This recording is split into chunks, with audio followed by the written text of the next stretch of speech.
Hello and welcome to today's Dwelling in the Word.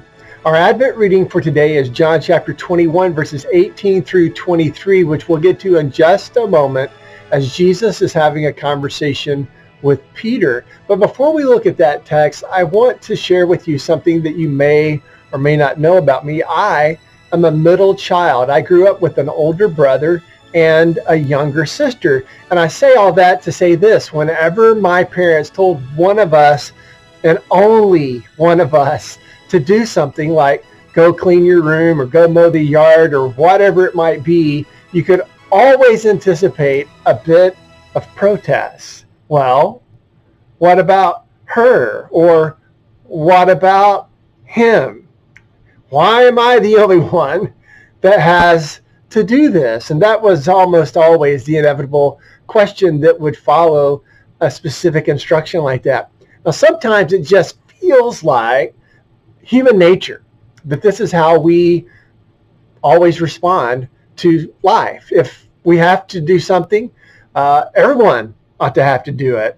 Or if we have to sacrifice, then everyone ought to have to sacrifice. If we have to go through hard times, then everyone ought to go through hard times. If we have to recycle, then everybody ought to have to recycle. You get the drift. So as we think about this, whatever it is that's happening to us, whatever is expected of us, we quickly point to everybody else and we ask, what about them? As if to protest, this is not fair.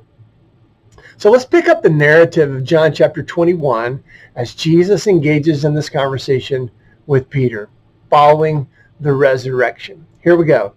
Very truly, I tell you, when you were younger, you dressed yourself and went where you wanted to. But when you are old, you will stretch out your hands and someone else will dress you and lead you where you do not want to go. Jesus said this to indicate the kind of death by which Peter would glorify God. And then he said to Peter, follow me. Peter turned and saw the disciple whom Jesus loved, and he was following them. And this was the one that had leaned back against Jesus at the supper and had said, Lord, who is going to betray you? Now when Peter saw him, he asked, Lord, what about him?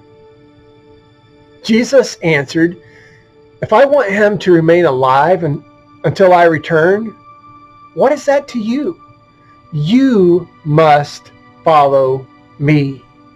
Because of this, the rumor spread among the believers that this disciple would not die. But Jesus did not say that he would not die. He only said, if I want him to remain alive until I return, what is that to you? The Word of God. Even Peter said it, right? What about him? Now, I want us to notice that Jesus does not ignore Peter's question, but he does redirect it. If I want him to remain alive until I return, what is that to you, Peter?